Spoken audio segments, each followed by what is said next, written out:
Hey guys, thanks for coming out. The first product that we're going to go over today is the new ControlLogix L8 based processors. The technical number is the 5580. The main thing you want to know about this product is speed. Right off the bat, these products are anywhere between 5 and 20 times faster than the L7 based processors that you may be using today.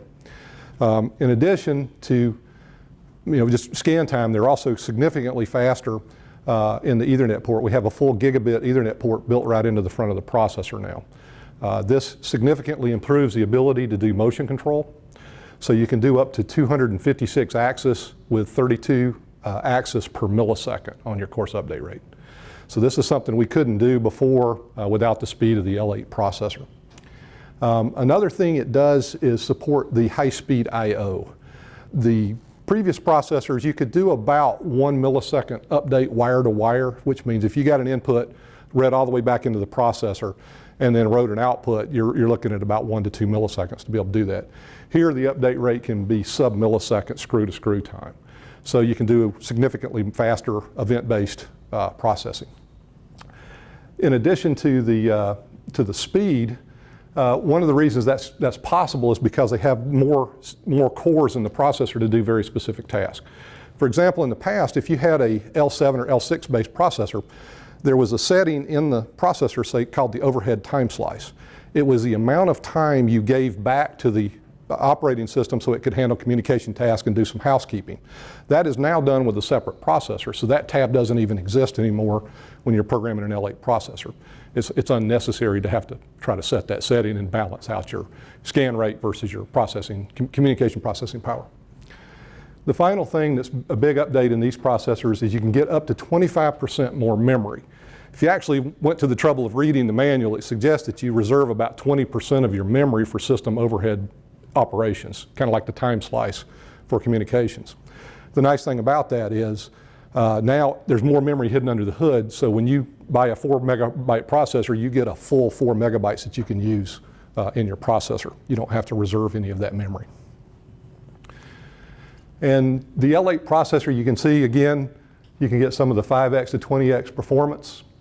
The number of network nodes has been significantly simplified. Has anybody tried to do one of the systems where you calculated all the SIP connections and TCP connections?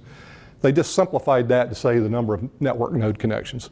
Anything on the network would basically be a node, whether it's a piece of I/O, a drive, HMI, it would just be considered a node. So they just greatly simplified how you calculate that ability of the processor. If you'll note here, the packets per second on that gigabit port are 128,000. That is roughly 3 times faster than the EN2T, which is currently the other Ethernet processor that you'd use in the chassis. The safety processors have now been released. You have both a SIL 2 and a SIL 3 processor.